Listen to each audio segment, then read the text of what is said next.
భారావళి 13వ నామం భారావళి.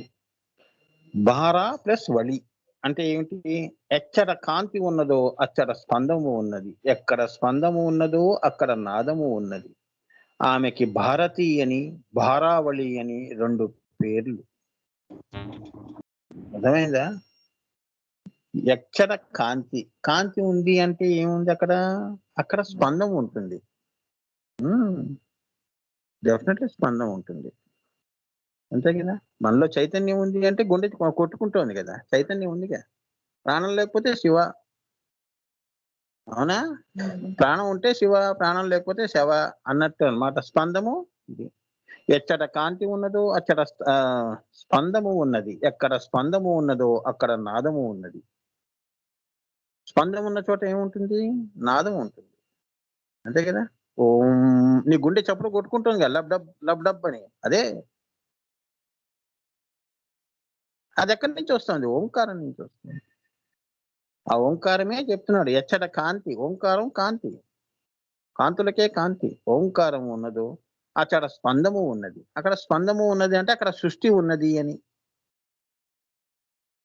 అంటే ఒక సృష్టి ఉందని. ఎండమావులు కాదు. నీరు ఉందని. ఎక్కడ స్పందం ఉన్నదో అక్కడ ఏముంది? నాదము ఉన్నది. నాదము వలన సృష్టి వచ్చినది. అర్థమైందా? ఆమెకి అందుకే ఆమెని భారతి అని, భారావళి అని 2 పేర్లు. ఏమ్మా? అందుకే ఈ 2 పేర్లు ఉంటాయి. అంటే కాంతి నుంచి స్థూల, సూక్ష్మ, సూక్ష్మతర, సూక్ష్మతమ అదే కాంతి.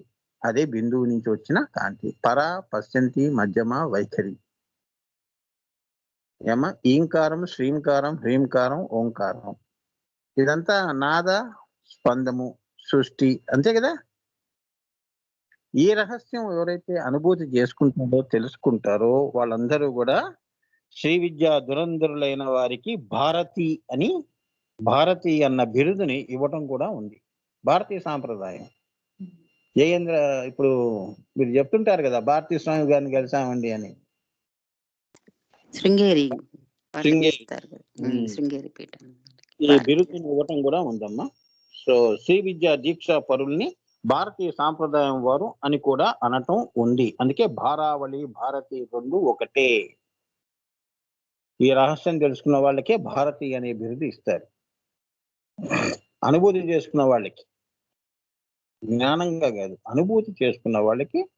మరి చంద్రశేఖర స్వామి మహా పెద్ద ఆయన, మరి ఆయన మహానుభావుడు, అమ్మవారి స్వరూపం కాబట్టి భారతీయ సాంప్రదాయం. ఏమ్మా? భారతీయ స్వరూపం. ఆది శంకరాచార్యులు వారు భారతీయ సాంప్రదాయం. అందుకే ఆయన్ని మరి ఆ పీఠం మీద అధిరోహించారు. అవునా? గురుగారు, అమ్మా, ఒక్కొక్క పీఠంలో ఒక్కొక్క నామం వస్తుంది కదా గురుగారు. ఈ శంకరాచార్యులు వారు పెట్టిన 4 పీఠాల్లో కంచి పీఠంలో అయితే ఇంద్ర అనేసి వస్తుంది కదా గురుగారు. అదే శృంగేరికి అయితే భారతి అని వస్తుంది కదా గురుగారు. అవునమ్మా. అలా 4 దిక్కుల్లో దక్షిణ, అదే ఉత్తరం, తూర్పు, ఇలా 4 దిక్కుల్లో 4 సంప్రదాయాలు, 4 వేదములు, అలా చతుర్బాహు అమ్మవారు. అలా 4 సాంప్రదాయాల్లో వీళ్ళని పీఠాలు ఆయన పెట్టడం జరిగింది. అమ్మా కరెక్టేనమ్మా. స్వామివారు ఆదిశంకరాచార్యులు వారు ఇది మీరు ఒకసారి పోస్ట్ చేశారు గురుగారు. చేశానమ్మా, చేశాను. అది గుర్తుకు రాలేదు. అందుకే రోజు రెగ్యులర్ గా టచ్ లో ఉండండి పరంపర, విశ్వంబర. ఇక్కడ ఏంటంటే నాన్న, ఈ 4 పీఠాల్లో కూడా ఆయన అంత చిన్న వయసులో ఆయన ఏంటంటే నాన్న, ఆ రోజుల్లో ఇవన్నీ లేవు కదా స్వామి. ఇప్పుడంటే బుకింగ్లు, ట్రైన్లు, ఫ్లైట్లు ఉన్నాయి. అప్పుడంతా కూడా ఆస్ట్రల్ ట్రావెల్ చేశారు నాన్న. ఆకాశ యానము అంటారు. అని మహానుభావుడు, ఈశ్వరుడు గురుగారు ఆయన కేసరి ముద్రతో ఆకాశయానం చేశారని అంటారు కదా అని అక్కడ చదివాను గురుగారు. కొంచెం ఆ సీక్రెట్ రివీల్ చేయొచ్చు అంటే చెయ్యండి గురుగారు, ఇప్పుడు చెప్తారా? అదే కదా రహస్యం. నేను రివిలేషన్స్ చెయ్యొచ్చమ్మా. ఇప్పుడు అందుకే మీకు నేను ఫస్ట్ స్టెప్ క్రియాయోగంలో కేసరి ముద్ర ఇచ్చాను. ఇంకోటి మీకు తెలియని రహస్యం ఏంటంటే, ఇప్పుడు చెప్పకూడదు. మన దగ్గర మన సాంప్రదాయంలో నేను ఇచ్చిన ఫస్ట్ స్టెప్, సెకండ్ స్టెప్‌లోనే ఇప్పుడే వచ్చి వెళ్ళారు ఇద్దరు, ముగ్గురు. ఒక అబ్బాయి వచ్చి వెళ్ళాడు. ఇద్దరు, ముగ్గురు హాస్టల్ ట్రావెల్ చేస్తారు. కేసరి ముద్రే. హ్మ్. కేసరి ముద్రతోనే వాళ్ళు పలానా వాళ్ళ అసలు మనం చూసే మా ఈ యొక్క ప్రదేశాలన్నీ వాళ్ళు అలా వెళ్ళి మళ్ళీ ఇలా వచ్చి చెప్తారు. చెప్పారు నాకు. అంతా మీ గురు పరంపర కృపస్వామి అన్న. ఇది రివీల్ చేయొద్దు, జాగ్రత్తగా పెట్టుకో. అంతేగాని నువ్వు ఇంత అని ఎవరికీ చెప్పొద్దు. నేనెంత అని అనుకోవాలి ఎప్పుడు. నేను ఇంత అని ఎప్పుడు చెప్పకూడదు. వామన అవతారంలా ఉండాలి. గుర్తుంచుకోండి. ఆ వినయం ఉన్న వాళ్ళకే ఈ భారతీయ సాంప్రదాయం, ఈ బిరుదులు ఇవన్నీ గూడా ఇవ్వటం జరుగుతుంది. అటువైపు ఆ దిక్కులో వాడిని అక్కడ భారతీయ స్వాములు గారుగా ఆ శ్రీ విద్యని అతను అటువైపు అంతా గూడా ఈ సాంప్రదాయాన్ని వాళ్ళు కాపాడుతూ ఉంటారు. అలానే అందులోనే శిష్యుల్ని తయారు చేస్తూ ఉంటారు. ఆ సాంప్రదాయాల్ని ఎక్కువ ప్రచారం చేస్తూ ఉంటారనమాట అది. అంతేగాని హిందూ మతం అనేది కాదు. శ్రీ విద్యా సాంప్రదాయాన్ని. అంటే ఏది దీనికి పిండితార్థం? సర్వే జనా సుఖినో భవంతు. అదనమాట. ఆ భారతీయ సాంప్రదాయంలో గొప్పతనం ఏంటంటే, నువ్వు అది, నేను ఇది అనే దృష్టి ఉండదు. అందరూ గూడా అమ్మ బిడ్డలమే అనేది వసుదైక కుటుంబం. ఈ 4 దిక్కులు ఇక్కడ కాపాడబడితే, ఈ సర్వ సృష్టి గూడా మొత్తం భూమండలం అంతా గూడా కాపాడబడుతుంది. ఈ భారతీయ సాంప్రదాయ పూజలు గాని, ఇటువంటివి ఈ సాంప్రదాయాల్లో పూజలు, యజ్ఞాలు ఇటువంటివి మంత్రాలు ఇవి చేస్తున్నంత సేపు ఇక్కడి నుంచి ఇది మనకి బిందువుగా ఈ మొత్తం భూమండలం అంతా వ్యాపించి ఉంటుంది. అదే బ్లిస్. ధర్మం కాపాడబడుతూ ఉంటుందన్నమాట. లేదా అధర్మం వెళ్తుంది అని చెప్తున్నారు అది. అందుకే పీఠాలు అధిరోహించేసేసి చేతిలో కర్ర పట్టుకొని కూర్చోటం కాదు. ఎంతో బాధ్యత ఉంటుంది. అవునా? సో ఆ రకంగా భూమండలం అంతా కూడా చల్లగా ఉంటుంది. అధర్మం ప్రజ్వరిల్లదు. ధర్మ సంస్థాపన జరుగుతుంది. ఇది ఇక్కడ కర్మభూమి కాబట్టి ఈ ధర్మమే ఈ సర్వ సృష్టిని కాపాడుతూ ఉంటుంది. ఈ 4 పీఠాలు మన ఇండియాకి సంబంధించినవని కాదు, మొత్తం ప్రపంచానికి. ఈ భూమండలం అంతా ఓం భూ, ఓం భో, ఓం శుభ వరకు కూడా. అందుకే ఇది కర్మభూమి. ఇక్కడ పుట్టినవారు భారతీయ స్వాముల వారు. ఆ సాంప్రదాయంలో మనం పుట్టడం అన్నమాట. అంతేగాని పలానా వాడికి పుట్టానని చెంకలు ఎగరేసుకోవటం కాదు. గురుగారు, పరమశివుడి నుంచి ఆయన చేతికొచ్చిన 5 శివలింగాల్లో ఈ 4 పీఠాల్లో 4 పెట్టి ఇంకొకటి నేపాల్లో పెట్టారు గురుగారు. అది ఏంటో ఒకసారి చెప్తారా గురుగారు? ఇప్పుడు అవసరం అనుకుంటే ఈ క్లాస్ కి. వద్దమ్మా, ఇక్కడ నాకు నామాలు ముఖ్యం దగ్గర పోతున్నాను. అలాగే నేపాల్ అది నేను పోస్ట్ చేస్తాను అన్న. అటువంటివి అడిషనల్ కథలన్నీ కూడా మీరు అందులో చూడండి నాన్న. ఎందుకంటే చెప్పకపోతే నాకు, ఎందుకంటే నాకు అమ్మవారు ఇచ్చిందే చాలా తక్కువ సమయం భూమి మీద. నేను ఇలా ఖర్చు పెట్టకూడదు. ఎందుకంటే మీరు అందరూ పొద్దున్నే సాయంత్రం కూర్చునే పద్ధతి అయితే ఇవన్నీ చెప్పుకోవచ్చు. మనం కూర్చునేదే గంటన్నర కదా నాన్న. మనం ఇప్పుడు ఆ శివుడు, నేపాల్ శివుడి గురించి చెప్పాలి అంటే పశుపతినాథ్. ఆ శివుడి గురించి చెప్పాలి అంటే మిగతా 4 శివులు. అసలు శివుడు ఎక్కడున్నాడు అనేది కూడా చెప్పాలి. ఆ రహస్యం నేను చెప్పాలి. నీకు తెలియని రహస్యం. అసలు శివుడు ఉన్నాడు రూపంగా. అది తర్వాత చెప్తాను. అమ్మవారి ఆజ్ఞ లేదు కాబట్టి తర్వాత ఆ సందర్భం వస్తే నేను చెప్తాను. ఏమ్మా? అదే శంబల అమ్మా, శంబల అంట సిద్ధాశ్రమం. అలాగే గురుగారు. సిద్ధాశ్రమము అంటారు నాన్న. చాలా ఓర్పు ఉండాలి నాన్న. మనం ఇటువంటివి తెలుసుకునే ముందు వాళ్ళు అందుకే గురువుల దగ్గర ఏంటంటే వాళ్ళు ఏం చెప్తే అది వినటమే. మనం అన్ని ఊహించి మనం మాట్లాడేది. వాళ్ళందరూ కూడా ఆ ఊహలకు అతీతంగా సానుభూతిలో ఉండి మనతో మాట్లాడుతున్నారు. అందుకే మనం జాగ్రత్తగా ఈ శివుడి గురించి తెలుసుకోవటం. ఏకాదశ రుద్రుల్లో 11వ శివుడు ఎక్కడున్నాడు అనేది ముఖ్యం. అర్థమైందా? అది హిమాలయాస్ లో ఎక్కడున్నాడు? హిమాలయాస్ లో సిద్ధాశ్రమం ఉంది, ఒక గుహ ఉంది.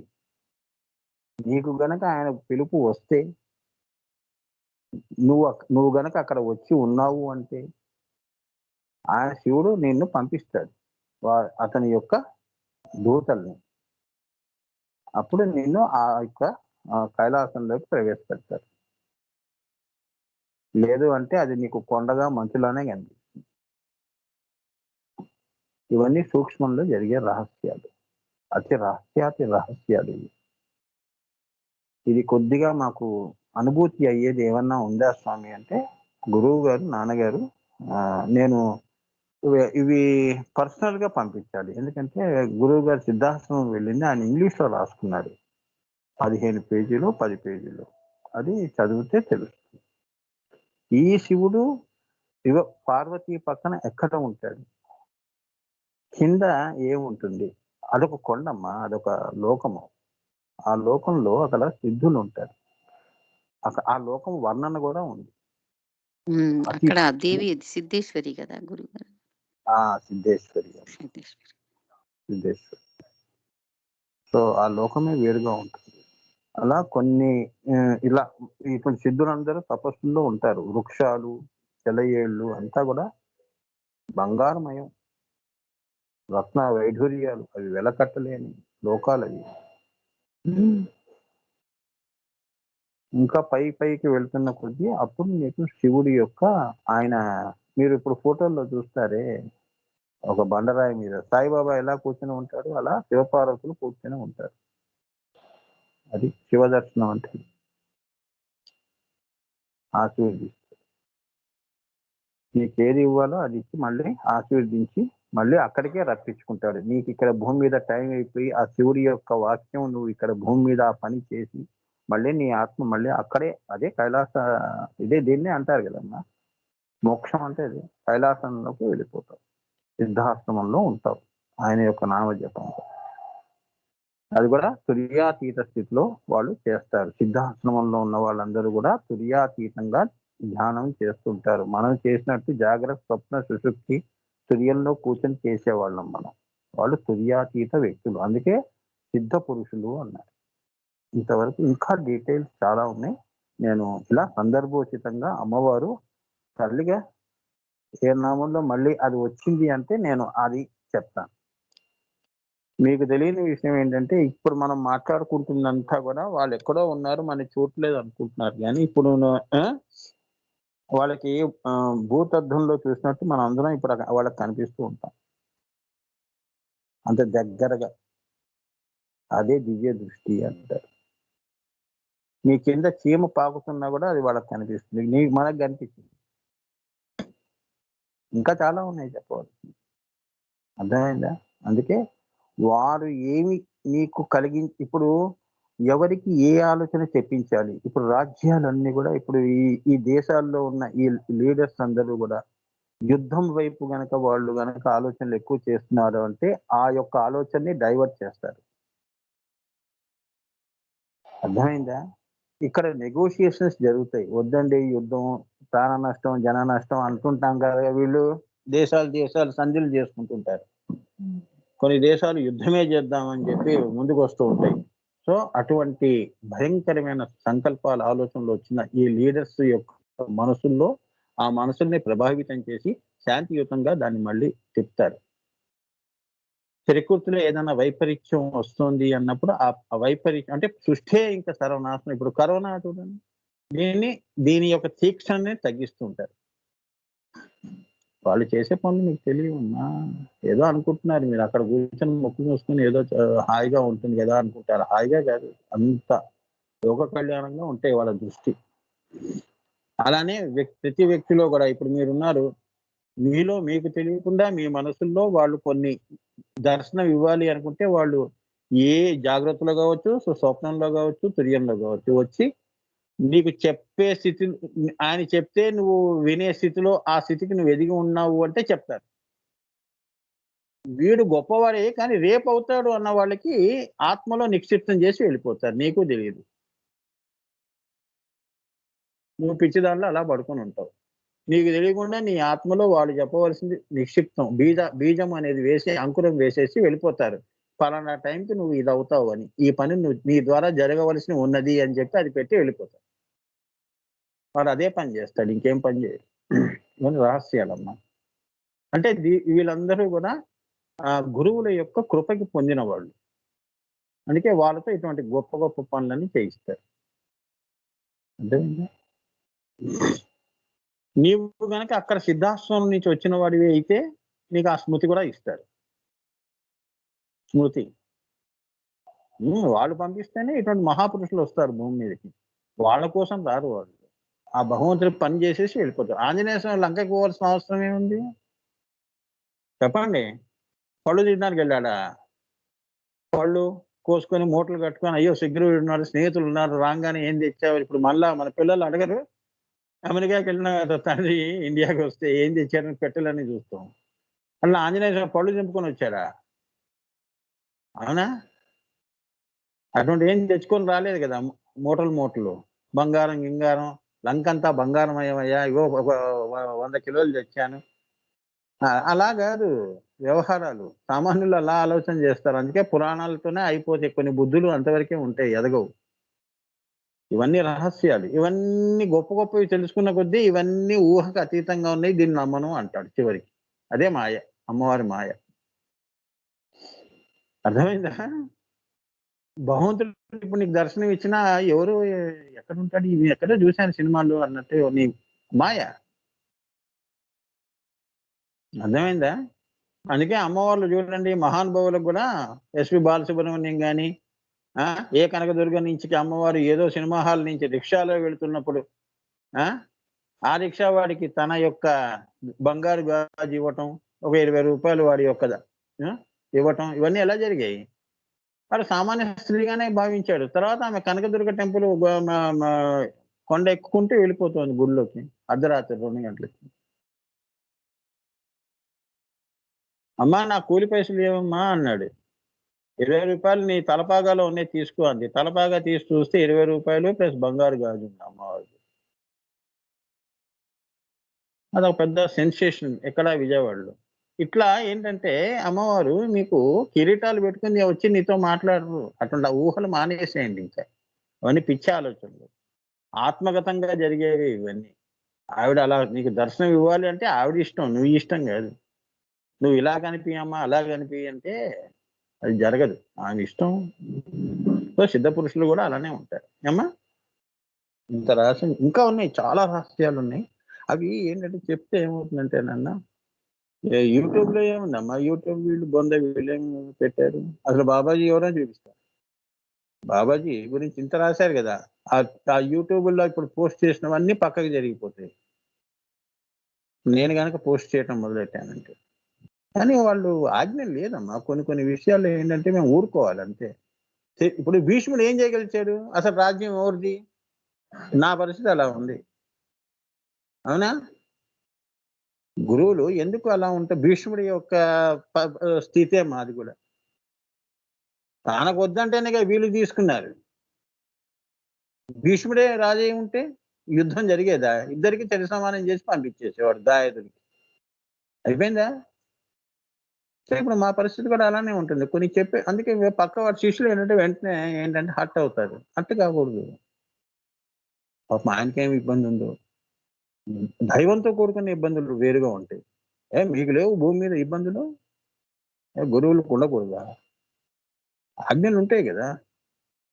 సీతమ్మ వారికే లక్ష్మణ రేఖ ఉంది, ఆమె దాటద్దంటే దాటింది. ఏమైంది? మా పరిస్థితి కూడా అదే.